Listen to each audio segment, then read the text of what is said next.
American Dream. Dispersion chaîne Investment Group. Rêve américain pour la Kosomba Lopango aux États-Unis. Plus précisément la ville où y a Dallas. Aujourd'hui c'est possible. Pays moi pendant 30 ans.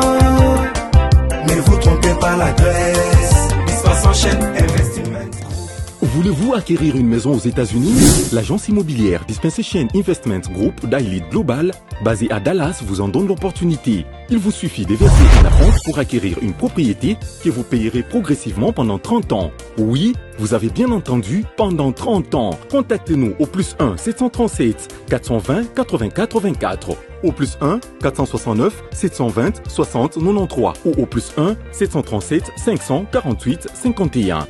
Dispensation Investment Group, investissez dans votre avenir avec l'immobilier aux États-Unis dès aujourd'hui. Oh ma papa, ton maman Lopango. Rêve américain. Venez nous contacter. Rêve américain. Tapez sur Google. Dispersion chaîne Investment Group. Na moke na komi baye. Lopango elenge. Ozala bayere elengi pou. Héritage à bana. Rêve américain. Pour la Kosomba Lopango aux États-Unis. Plus précisément la ville où y a Dallas. Aujourd'hui c'est possible. Pays m'a pendant 30 ans. Ne vous trompez pas l'adresse. Dispersion chaîne Investment. Lotaka Music Band International. Le président de la République, il a parlé aux jeunes. J'ai suivi ça. J'ai suivi ça après mon émission. J'étais étonné de voir que dans mon émission, j'ai parlé du patriotisme, j'ai parlé de l'armée. Et le président, quand il cause avec les jeunes, on m'envoie la vidéo, je rends que non, mais le président a parlé du patriotisme, il a parlé de l'armée. Des fois, nous avons un esprit, voilà. Donc, et on peut sentir la température du peuple. On peut sentir la température du peuple par les choses qui arrivent. Le chef de l'État lui-même vous dit que non. Moboulou n'a armé. Moi, je crois à la solution. Je crois à un secret. Le secret, c'est de travailler, et puis prévenir, et puis guérir, et puis vous avez tout ce que vous avez besoin. Je vais vous donner l'exemple. Je le répète toujours. J'ai dit que j'ai compris que c'était une cabale qui se faisait. Moi-même, j'ai compris ça. La France qui vous décore, la France qui vous décore chez vous. La France nous a combattus il y a beaucoup de temps. La France nous a combattus il y a beaucoup de temps. Mais on ne comprend pas toujours que ces gens sont en train de nous faire du mal. Vous nommez des généraux. Les généraux ne font que trahir un à un. Trahir. Pourquoi vous les gardez vivants? Ça, c'est la question que je pose au président de la République. Pourquoi vous gardez ceux-là qui veulent vous tuer? Quelle est la leçon que nous donnons à ceux qui sont restés sur le terrain? Ceux qui sont sur le terrain, certainement, il va dire que, hey, n'a personne à trahir. Parce que, si même les gens qui sont à l'Assemblée comprennent que leur président est tellement chrétien qu'il ne peut pas tuer, est-ce que même l'Assemblée ne peut pas dire que quand on arrête seulement un militaire, même à la cour, à l'autorat militaire, je ne sais pas comment c'est fait. Mettez des lois que même le président est contraint à ce moment-là qu'il ne peut rien faire pour toi, on va se mettre à te tuer. Il peut regretter tout dire, mais il faut qu'on te tue seulement. Parce que nous avons besoin d'un résultat. Le résultat ne viendra pas par la complaisance. Le résultat ne viendra pas par pitié. Le résultat vient par le travail. Vous travaillez, vous avez un résultat. Voilà. Et je crois que ça devait être ici. Tant que vous vendez na vie na bino, il faut que les Congolais soient yebaka. Il faut qu'on analyse vous devez toujours analyser les faits. Ce qui est au moni oyo, donc il y a une probabilité de ceci et de cela. Je le répète encore. On a seulement besoin même de peu de militaires de la très bonne qualité. On a dit que le terme de bonne qualité ici est ravagé Congo Mobimba. C'est un terme na bisso. Voilà, comme aujourd'hui, je me suis rendu compte que nous avons quelques prêtres de la très mauvaise qualité qui sont parmi les gens qui sont à la Senco. Très mauvaise qualité d'individus. Commençons à avoir la bonne qualité. Attention à Mouké. Parce que la lumière va toujours faire tout que les ténèbres puissent se dissiper. Vous prenez le peu des militaires qui sont de la bonne qualité là. On fait un plan. Pendant que tous les américains, pendant que tous les espoirs américains, ça m'a bête au la bango nengo lingi. Mais nganza ka mutu moko na linga basa langa ka makamote vinangai. Je sais que les Américains sont en train de faire des histoires, mais moi, dans un niveau yako basa la kanga makamote na linga bongote na vinangai. Na vinangai na linga komisa la makamonga moko. Ça dit que pendant que vous attendez, vous prenez les bons généraux. Et je crois qu'il doit y avoir une nomination imminente de l'état-major qu'il faut changer tout. Il faut tout changer. Même le système. Il faut qu'il y ait un militaire intelligent qui dira au président Tshisekedi, on change ça. Tant qu'on repère ça ordre prochainement, l'ordre arrive à l'objectif. Vous voyez que Tshisekedi appelle ça ordre armé. Il y a tellement une chaîne de commandes, l'ordre là passe par 13 personnes. Vous voyez qui yango? Oui, oui. Quand je dis 13 personnes, hein, ils ont les capables 13 services. Après ce ordre, chef d'état-major, Azupé, d'abord, Ebandi na maison militaire, chef de l'État, et le Mwekuna, chef d'état-major, et le Mwekuna, et que na région militaire, et que na zone de défense, et que na ba régiment, et que na ba. Oh mon Dieu, mon Dieu, mon Dieu, mon Dieu. Tant que na ba troupe, ce que le président avait dit là, ce n'est pas ce qui arrive. La même chose avec la gestion de l'argent, la même chose avec l'achat des armes, la même chose, c'est étonnant. Tout ça, ça a été mis. Donc quand ça arrive là, il n'y a rien qui arrive. Les messages qui arrivent n'est même pas les messages que le chef avait donnés. On ne sait même pas qui décide sur le terrain. Il y a le commandant régiment, il y a le commandant secteur, il y a le commandant trône de défense, il y a le commandant région militaire, il y a le commandant de, je ne sais pas, secteur. Oh mon frère, il y a beaucoup de bêtises au Congo, vous n'avez pas l'idée. Quelqu'un essaie de m'expliquer ça, je dis mais comment? Tout ça, il dit oui. Tout ça, je dis oui, c'est comme ça. Alors, on ne sait pas qui donne la loi, qui dit de se retirer, qui dit d'attaquer, qui dit de se maintenir sur le terrain. On ne sait même pas. Je vous dis la vérité, bon, qu'on ne peut pas vérifier. Voilà comment il y a la confusion. Binomoko na rangé na bino déjà, il y a communication, il y a commande. Il y a déjà un désordre. Un qui dira faites ceci, ministre de la Défense à l'Obi Boye, président à l'Obi Boye, chef d'état-major à l'Obi Boye, directeur des maisons militaires à l'Obi Boye, et puis secteur, je ne sais pas quoi, dit ceci, réseau militaire dit ceci, zone de défense. Quand ça arrive chez vous, vous ne savez pas quelle est la chose à exécuter. Qui a dit qu'on se retire? On ne sait même pas celui qui a dit qu'on se retire. Quand on commence à dire que qui a fait tomber la ville ou qui a abandonné la ville, oh mon Dieu, et ça a été. Mais Azaka na libumu, yende azali kolo alingi alia, nande général Nabino. Maintenant, comment tu n'acceptes pas la responsabilité? Chez nous au Congo, c'est bien d'avoir le poste, c'est bien d'être chef, c'est bien d'être directeur, mais quand il y a l'échec, non. Ce n'est pas toi. Oui, la chaîne des clochards, tu as raison. La chaîne des clochards, c'est-à-dire qu'on ne sait pas qui dit quoi, qui fait quoi. Non. Non. Les Américains prévoient former l'armée congolaise. Ils vont former comment? Il y a des choses que nous devons éliminer. Je vous ai mis la vidéo hier. Le gars là qui parlait hier, là, il a dit ça, non? Il a dit que non. Il faut la formation des militaires congolais. Mais nous savons que l'armée congolaise a des lacunes incroyables. On commence par donner à celui qui a bien travaillé. Nanaya. Moi, je ne suis pas Moutouya. Il y a Congolais, le Kouta, c'est-à-dire quoi? Oh, oui, mettez. Et puis les gens commencent à profiter. Oh non, il y a ça Kalonji. Et alors, tel général pour. Ils savent qu'il y a Kalonji à l'aura.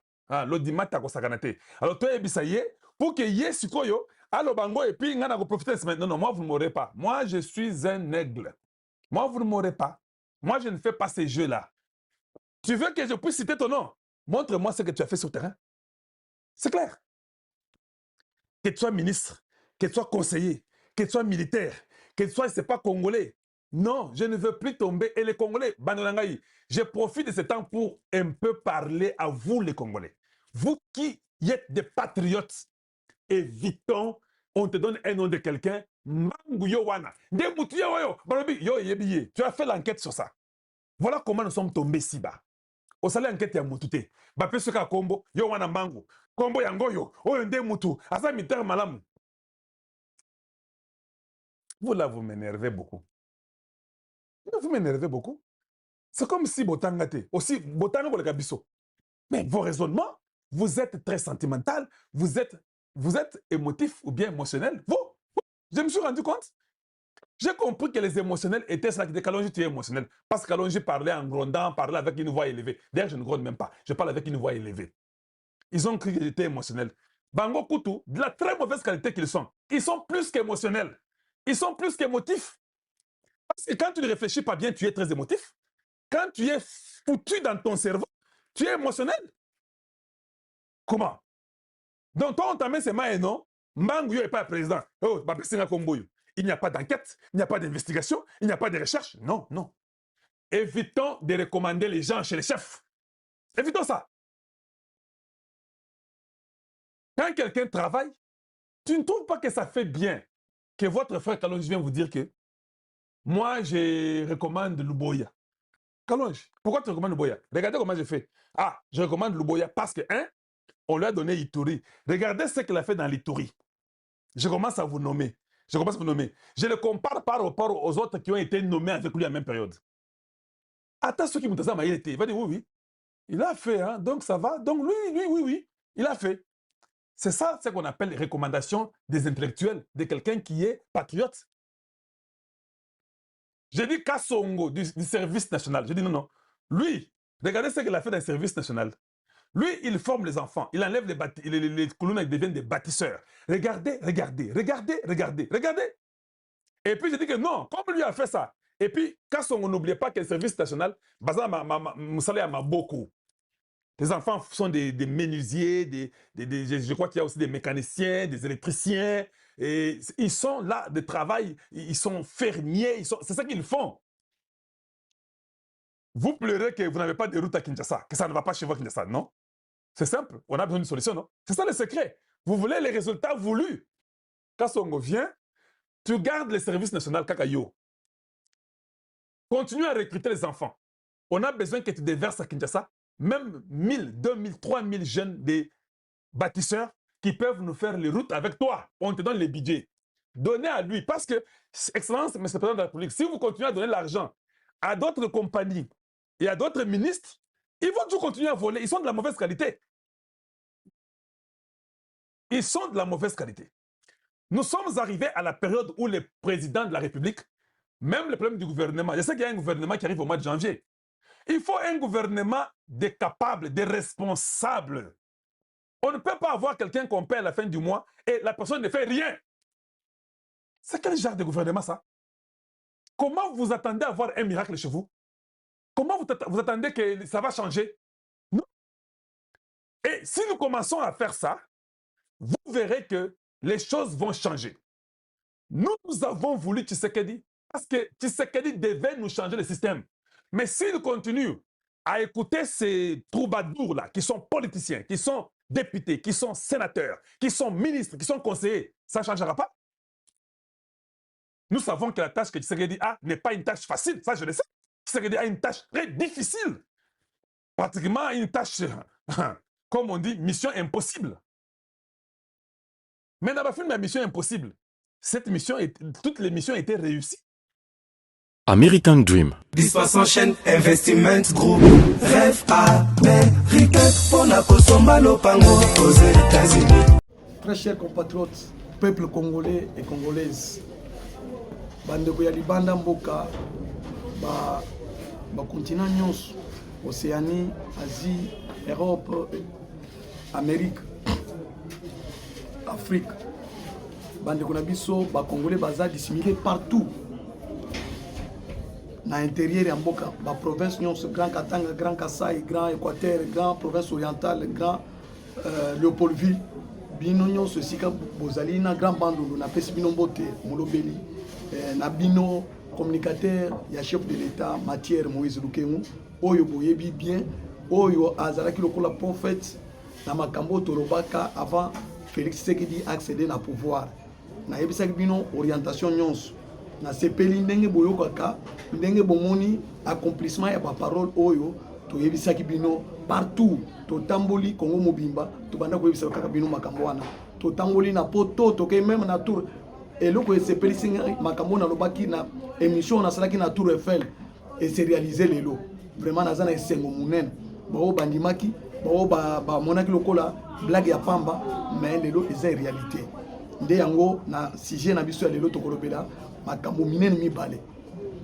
accord de paix entre Rwanda na RDC à Washington na présence ya Donald Trump ya mibale accord stratégique ya États-Unis na République démocratique du Congo. C'est-à-dire la République démocratique du Congo devient un allié stratégique ya États-Unis d'Amérique na kati ya Congo. Maintenant tozo na après makambo mibale wana tozo tia point monene ya réalité ya makambo o eza sur terrain surtout dossier Uvira o na kwebisa bino quelles est les conséquences ndenge Paul Kagame asopani akoyi na mutambo oyo Félix Tshisekedi ne balobaka je me souviens Roger Lumba na lobaka likambo bato baminisaki yango alobaki Félix Obozomono il est plus méchant que plus que son père bato bayebaki te makambo wana biso tolobaka yango comme bino bochaka biso tembe bolobiki wana bato ya ancien zete voilà lelo histoire est rattrapée biso Félix Tshisekedi aloba un jour que les jours où Rwanda a komeka c'est-à-dire à partir de Kigali je vais agir bon brangi lokola bilobela alobaki makambo pamba lelo boko sentir yango na koyesa bino alo et à large azo circoncire na étape wana de façon que tous à la tobimate na ba sujet na biso mokola lelo parce que émission boyebisana bobengana Top Africa bolanda Top Africa esika nyonso bozali boyebisa que matière aza en ligne azongeli masolo parce que biso tolobaka pamba te soko moni biso tolobi c'est-à-dire tomoni eloko monene ya kolo makambo tolobaki wana et c'est réalisé déjà tous en pouvoir makambo boboyaki wana toyebisaki bino lelo Félix Azana deuxième mandat toyebisaki bino que Félix Azana mandat te azana mission boboyaki toujours makambo wana eza ko se réaliser maintenant c'est les Congolais na mutuka o tozo kota na babis na ba transport ba Congolais maintenant ba comprendre bwana de façon que moto oyo esengelaki azwa pouvoir na 2019 ce n'était pas Martin Fayulu ou bien Chadari, c'était Félix Tshisekedi. Ce n'était pas ni Moïse Katumbi, ni Jean-Pierre Mbemba, ni Martin Matungulu, ni Adolphe Muzito. C'est lui qui méritait. Est-ce que vous vous souvenez, dans le meeting au Salamaka, il y a opposition na triomphale. En face, il y a Palais du Père, en face, il y a Salle des Martyrs. Boyebaki ndenge balekaki wana nyonso. Mais boyokaki maloba ya Muzito. Alobaki ke moto azo mérité. C'est Félix Tshisekedi. Bino na conception na bino humaine, il y a haine tribale, il y a motema mabe, il y a communalisé. Bon, passer la bino ezalaki ailleurs. Est-ce que vous imaginez Mbele la Félix c'était azwaki pouvoir na 2019 les autres lingato zala wapi. Wana ezalaki une parenthèse na bloqué yango, wana to ko développer après.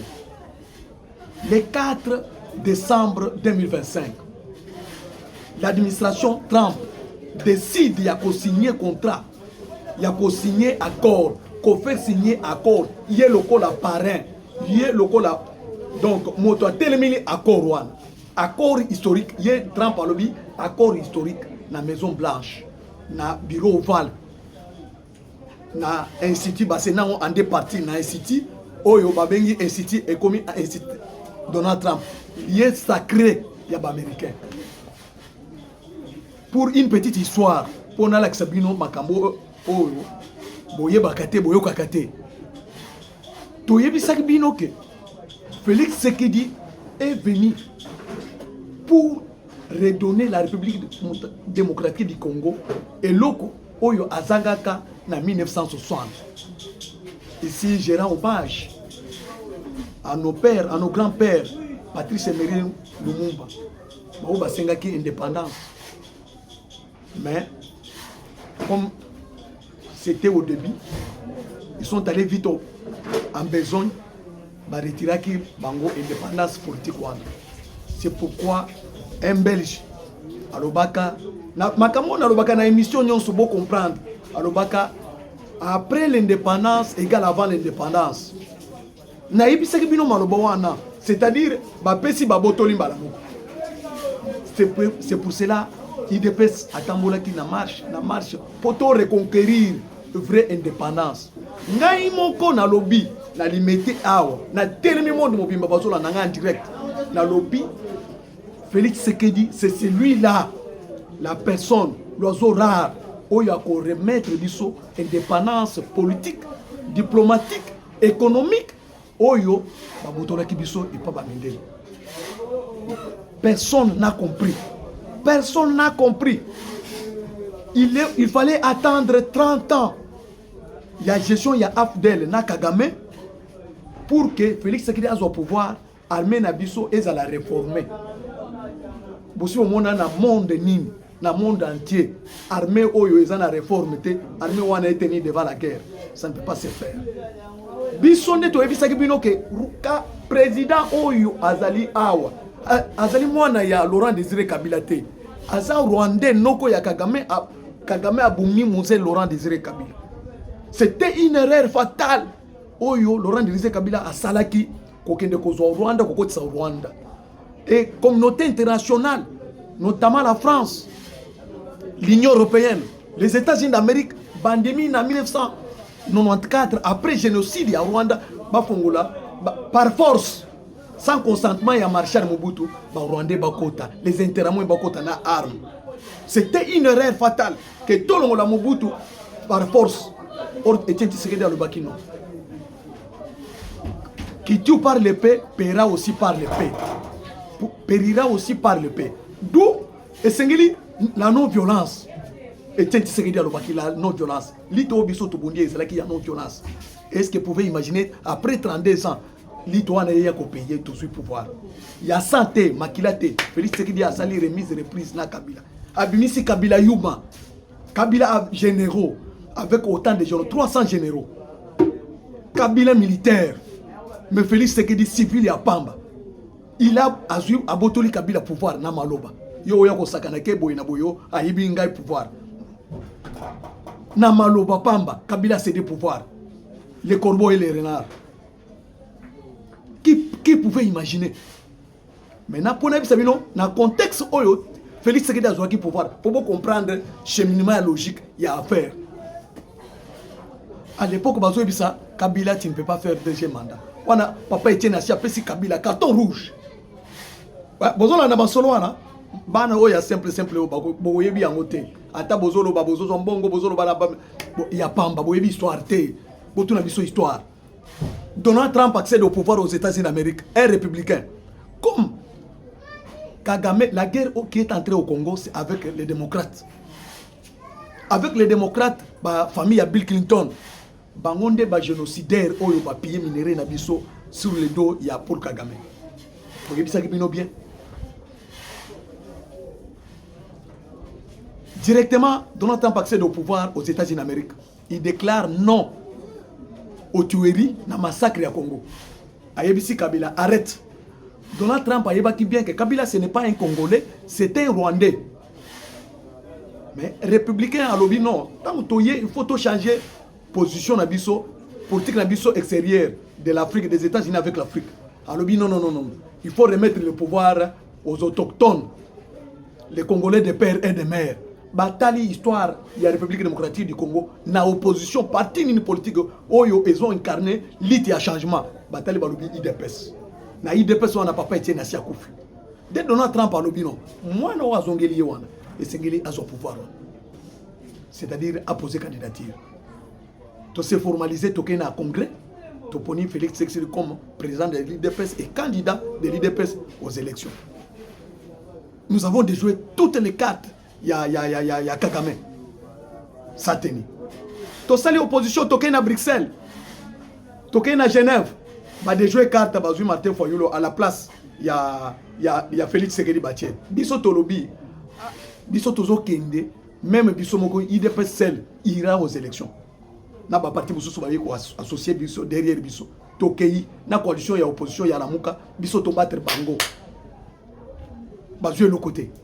Maintenant, Donald Trump, à Monique, pour réussir la République démocratique du Congo, qui est un pays stratégique, un minerai stratégique, dans le monde actuel, et Sengeli, Azala na même mise, Azala partenariat na République démocratique du Congo. Nde a négocié na Poutine. Wana Poutine na guerre na Syrie. Wana na zobeta bino histoire au Poboyeba, comment to komina partenariat auto-signé na deal auto-signé na ba américain stratégique wana. Komi to komi le premier allié ya États-Unis na Afrique. Maintenant, Donald Trump a négocié na asali compensation. Si le plan diplomatique ça vient, yo pesanga boinati kaboy. Nde Donald Trump a sengi Poutine na zoti que yo Syrie. États-Unis a se retiré na Syrie. Bazu ba militaire o bazale ki wana batie na Gabon. De façon qu'on a pour la cosa la Kabila pression. Wana Kabila a déposé déjà candidature. Mon tu as liboso a déposé candidature pour Azala candidat à l'élection il y a 2019 hier. Maintenant Trump a sali pression, bâti batouane. Ba militaire balongwe Syrie, ba américain balongwe na Syrie, ba côté na Gabon. Président Gabon alinga lo ba France alinga asalaje, allez ba sali coup d'état balabo. Ba auto ba yebi histoire wana ba yebi. Ndé Kabila a retiré candidature na yo. Ndé omoni na dernier jour le 25 ba yena candidature ya Shadari et pas ba Kimbuta na banani bazo wele la kofanda kiti na Seni. Parce que bayebaki basalaki 2 semaines ya marathon na Kingakati pour ko sala biso manœuvre que bazolo ka candidat or Kabila a déposé déjà candidature. Mbele ezala Donald Trump te Kabila alingia postuler 3e mandat elingia sala ilo côté de basali. Ba déjouer carte na pona ko yiba élection na likolo Amérique a verrouillé atie ba satellite na drone na Kinshasa ba bloquer Seni moyen ba accéder na nani ezala kité. Félix Tshisekedi a bimi président de la République. Ba démocrate na ba européen ba sali bloc pona kolongola état na Donald Trump na pouvoir ba sali ba réussir coup na bango mais comme Zamba zoti kala ensemble na deuxième tour mandat Donald Trump a eu pouvoir c'est-à-dire carte ya franc-maçonnerie nyonso ya ba homosexuel nyonso et ko ina maye wow bande ko menace ko tozongela bo comprendre pourquoi Donald Trump tozo signé na ye partenariat stratégique. Félix Tshisekedi a bimi. Comme pression y a ba européen, pression y a ba démocrate de façon que Tshisekedi a le pouvoir ba maillé et comme qui déjà très dangereux à un degré. Tant on a zo bisabino, bison de ko ta parler de la nation, bison de ba communicateur ya chef de l'état to yebi degré situation comme Kinshasa ezalaki déjà envahi.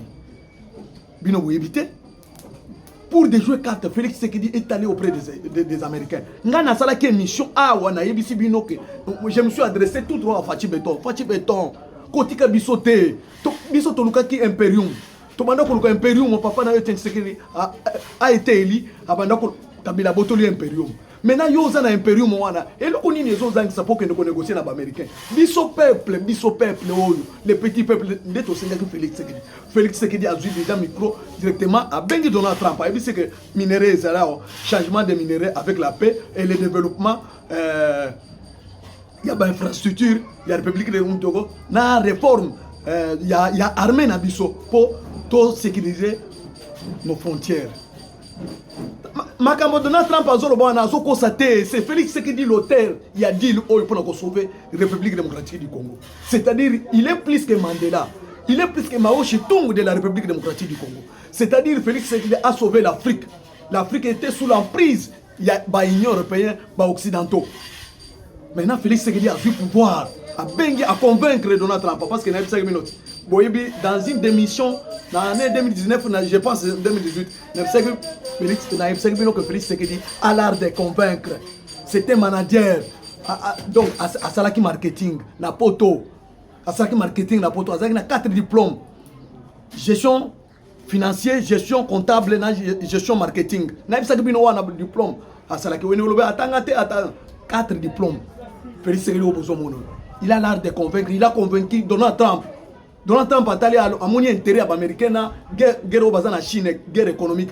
Il a trouvé bon, il y a condim. Donald Trump a bien si Félix. Basololi, travail, conclure.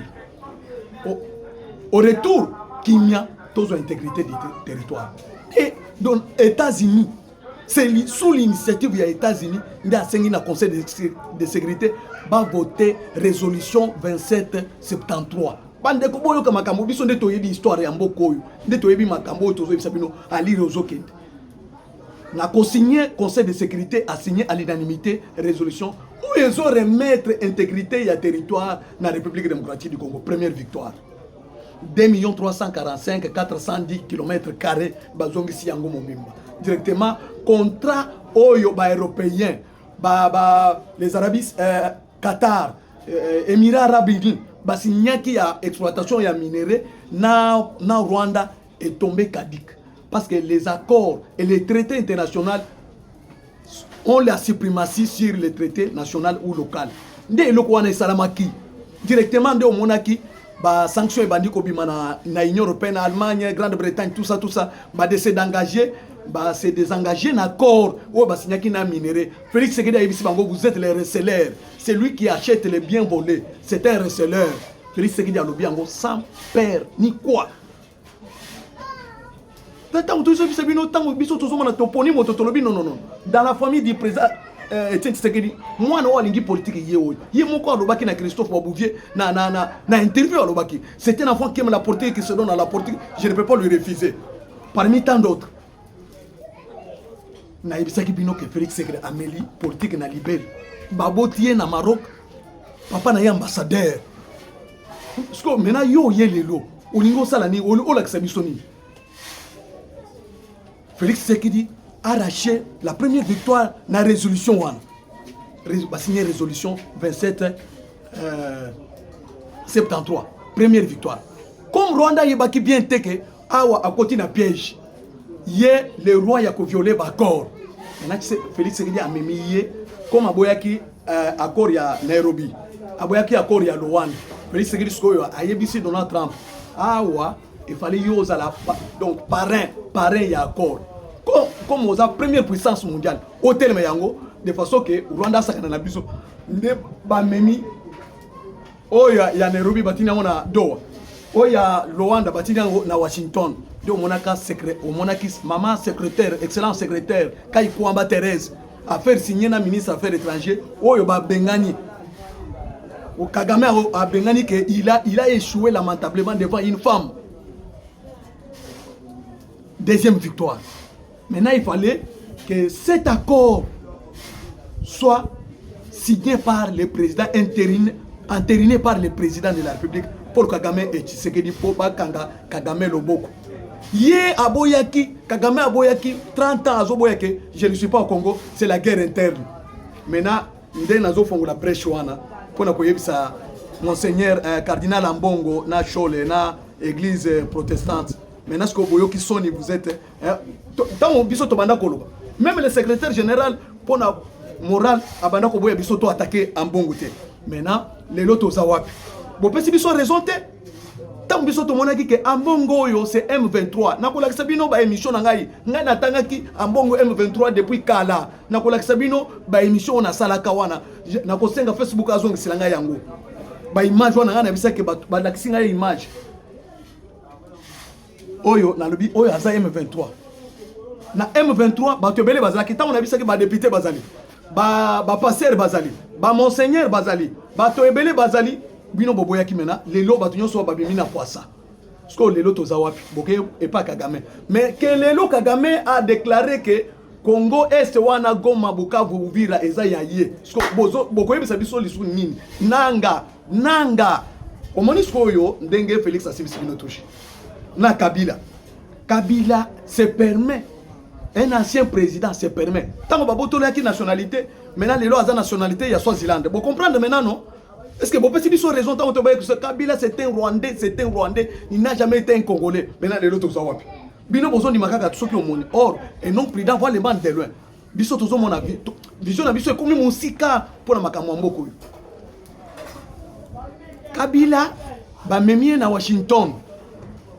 Comme il est le champion. Na Washington, ba démocrate bazali, na ba sénateur, na banani, bazali complicité. Na même délégation na biso ya Congo, oyo dirigé par le directeur de cabinet chef de l'État. Biso biso torobaka na gante na maboko pona oitali makambo mboko yo parce que toteka milimu na biso kaka pona mboko yo tokondi ba moto te oyelelo quel que soit rang oza ministre oza premier ministre oza chef d'état major oya ko matala na mutu na biso te bitumbo yo et tie biso makila na se ebele et comme si biso na situation oyo toza na ngoteti lelo biso toza ba chômeur bino bozo lia mbongo ya l'état bozo lia mutoki na biso même nzamba azali kola azomona bozoli ya mutoki na biso biso tobundi po bino boli ya mutoki na biso et puis bo trahir lisu muto apesi bino beki muto apesi bino pont atire bino pont bozo trahir ye po na bonne foi na ye toza na bino nzamba azali kaka nzambe ndenge mwana mama Martha azwaki mboko yo atina maboko ya nzambe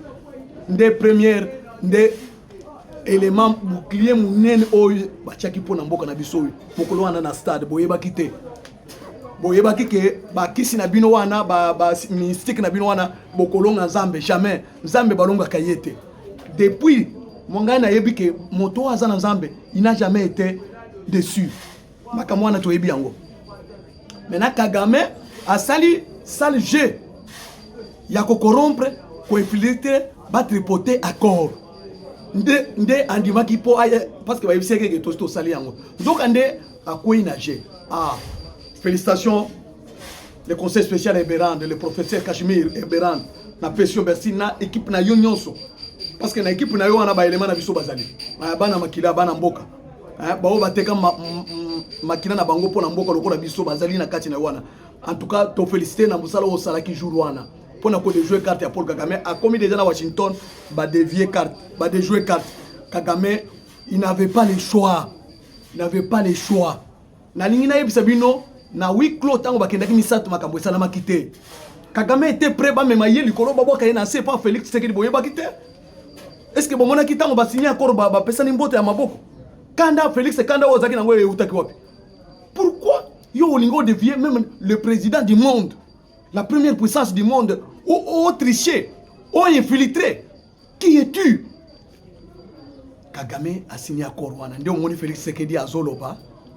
Il faut que notre partenaire en face soit aussi sérieux comme nous. Nous signons avec sincérité. Mais Yepé a signé avec sincérité. Kagame a yeba quitté. Boyo kamalobo na zoiba. Parce que langage à Félix botu na biso.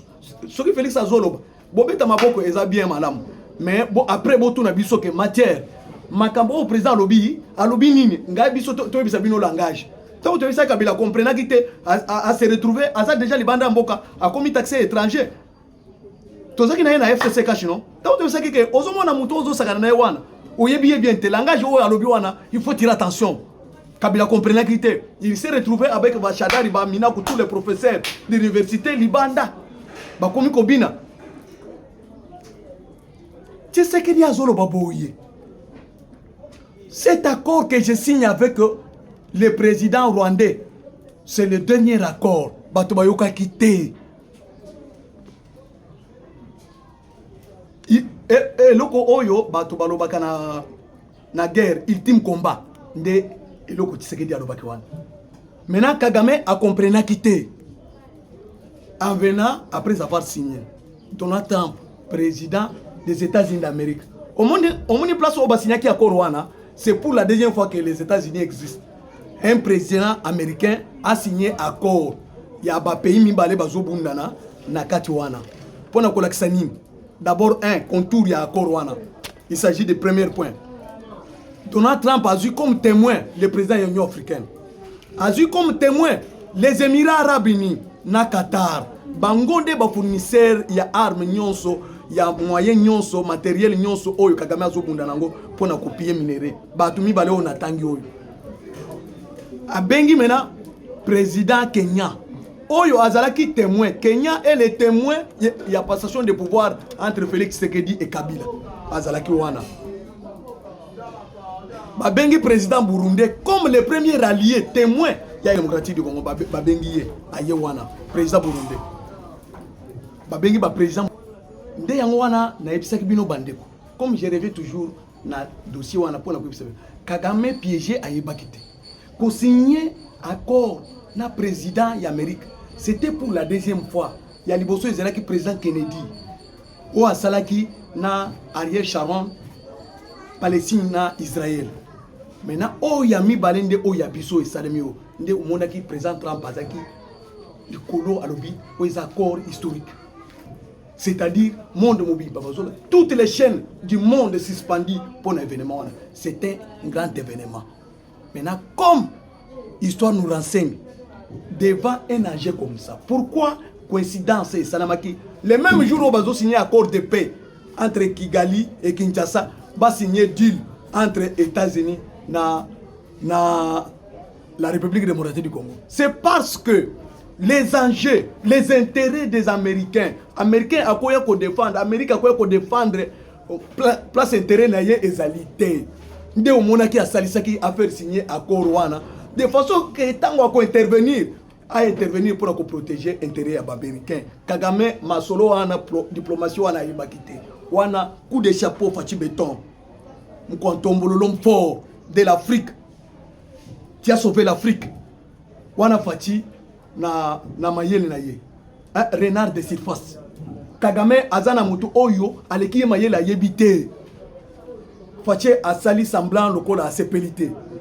C'était une victoire. Une victoire. Nene. Kagame a posé signature na ye. Monde mobimbe zotal.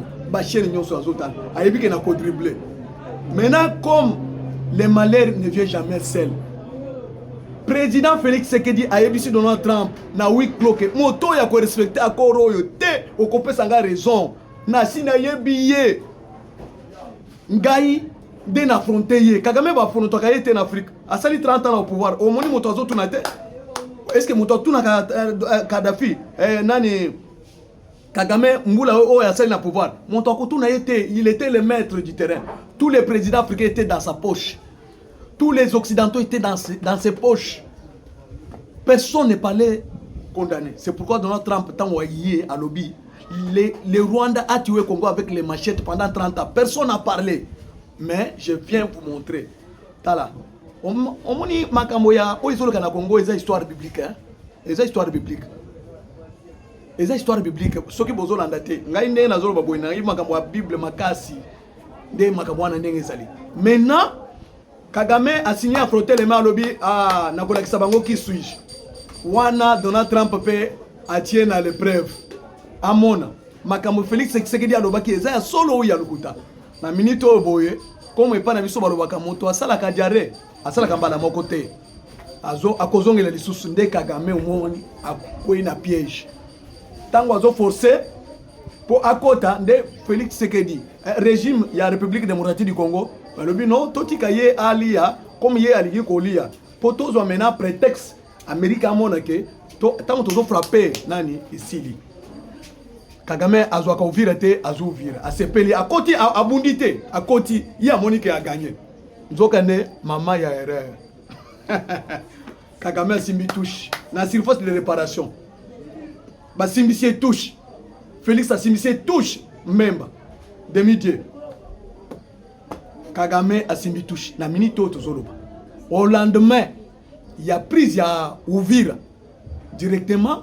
Félix Tshisekedi a frotté les mains. Bota la réunion, mini réunion au Asalaki conseil des ministres wana. Comment Félix Azalaki tellement à l'aise, ouvert. Azaki na isengo. Aibike piège na biso simbi. So bota la vice-premier ministre il y a défense. Moi j'invite. Talandenge babana ko sepela, babana ko segana na ministre na biso ya communication Mouya. C'est-à-dire Esengo Ezelaki Kagame a signé sa mort. Pour bonima et histoire on a zo bisabino. Botala tango Amérique a sollicité qu'on travaille en Angola. Tango ya Sabimina Eduardo Santos. Tango ba ici lorsque les intérêts changent le camp, il faut vous adapter. Ce que le Kagame n'a pas compris, ce qui est arrivé à Savimbi, en Angola. Tant que les Américains ont dit Savimbi, maintenant c'est fini la guerre. À Boyi, Batekaye, Bazui technologie, Bapesi, Eduardo Santos, localisé, Babetiye, Bal, Namutu. Tant que l'intérêt il y a Américains échangé, si Kadhafi, tu dois tirer attention. Kadhafi a yokakite, Kadhafi a kofaki na tuyo, Babetiye Massachi na tuyo. El Béchir, vous comprendre, tant que l'intérêt échanger le camp, les Américains, ici, Mobutu, tu dois quitter. Mobutu était très sage à Longwa pour pas humilier. Mais bon, mon akindenge, Mobutu akenda kokufa na condition Mobutu akufa kila. Lorsque les intérêts changent, et surtout ça fait surtout ceux qui ont commis 30 ans, les Sili. Kagame n'a pas compris cette histoire-là, n'a pas compris. Tant que tu narratif il y a 30 ans c'est beaucoup. Ça suffit. 30 ans ça suffit.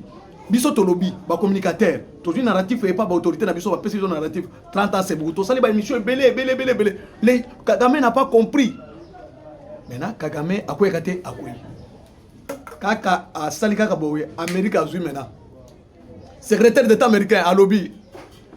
Le président Donald Trump est trop patient, mais sa patience a des limites. C'est un message fort. Oyo Kagame alingaki yoka directement a retiré bato na union parce que journaliste la biso oyo ndeko la biso ya mwasi wana tango a batuni Donald Trump. Mais ce qui l'accord n'est pas respecté. Vous allez voir ce que je vais faire. Donald Trump a lobby bon. Donald Trump azaka brutal hein. Kagame yebaki bien te. Tala Kagame ndenga koyi. Kagame azokufa na zela. Na mbeto même na mbeto akokufa. Na minute oyo à franchir ligne rouge. Boyokaki na koyebisa bino makambo ya contexte deuxième sujet conseil de sécurité ou à CG lobby makambo à lobby. Na koyebisa bino ya ngote. Secrétaire d'État à lobby. Amérique directement a convoqué session urgente. Session urgente et à conseil de sécurité sur la situation en République démocratique du Congo. Hein? États-Unis, membre permanent, il y a conseil de sécurité. Lui seul peut brandir les droits de veto et attaquer pour défendre la résolution 2773. Kagame a yoga quitté, va signer accord, yozolo bake, oh, na signé qui na Laurent Désiré Kabila. Nani a tina qui Laurent Désiré Kabila a signé accord na Bino Amera. Il était président élu, azalaki député. Le Kola Tshisekedi Boyene a signé parce qu'il est président élu démocratiquement. Il engage la République. C'est ça la constitution, c'est ça les lois, c'est ça les règles internationales en matière juridique. Maintenant, Kagame a bossani qu'il a signé avec la première puissance du monde. Va convoquer le Conseil de sécurité d'urgence.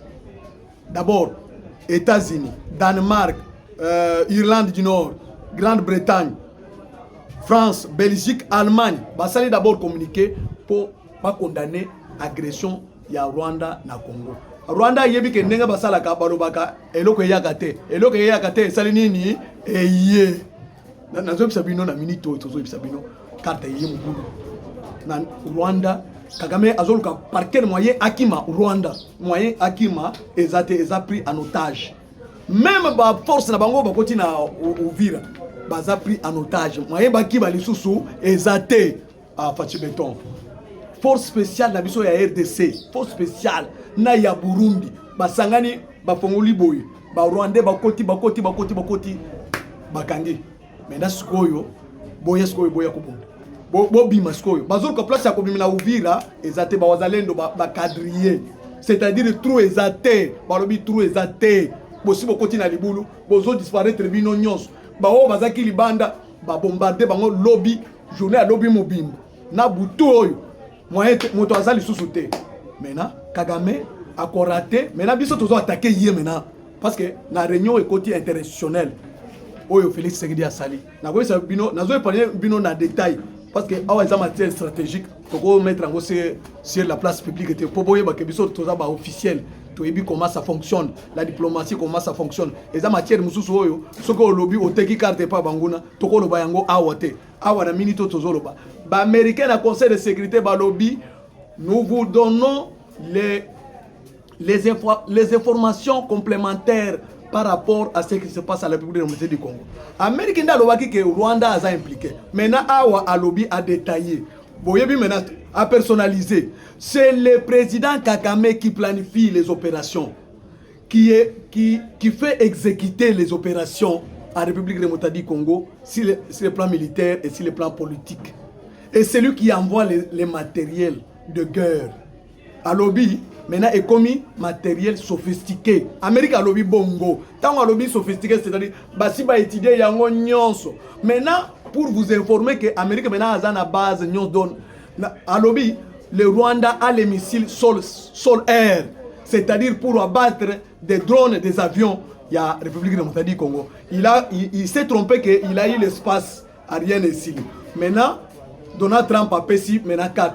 Les États-Unis à lobby, dans ce sens-là, le Rwanda n'a pas le droit de condamner ou bien que Congo à se défendre parce que c'est un pays souverain, il doit défendre ses intérêts, ses intégrités territoriales. Maintenant, c'est lui, il a attaqué le Rwanda, maintenant c'est la République démocratique du Congo. Parce que le Rwanda a bakangé le Boko Natsat. Toute la communauté internationale maintenant, l'Amérique a utilisé le langage diplomatique, était bon, non, il est clair, a condamné que c'est le Rwanda qui agresse le Congo. Ça fait 30 ans maintenant, il y a le Bakangé, le Boko Nasak, et puis il a signé la paix. Pourquoi, si Kagame était intelligent, il n'allait pas signer l'accord de paix? Signer l'accord de paix, c'était accepter l'agression, non? Ça, c'est entre l'État et l'État. Pourquoi Tshisekedi Alobaki que je ne peux pas négocier avec les pantins? Les pantins, les marionnettes, quand ils viennent, ils ne parlent pas de leur dossier, ils parlent des dossiers de leur maître. Moi, je vais négocier avec leur maître. Maintenant, Awa, Katesili, Kagame a signé Monde Mobimba, Monique, Motobomi, 18 millions de Congolais. Dans la République démocratique du Congo, c'est Paul Kagame. Pour votre information, le Kagame est dans le viseur, Bazo Lukaye, Bazo Bomaye, pour Kimia Ekota directement, de Kotaki Angola, de Kimia Kotaki en Libye, de Kimia Kotaki en Afrique. Maintenant, la République démocratique du Congo devient la superpuissance, le premier allié des États-Unis d'Amérique, sur le plan économique, et sur le plan politique, et sur le plan militaire. Je dis et je vous remercie.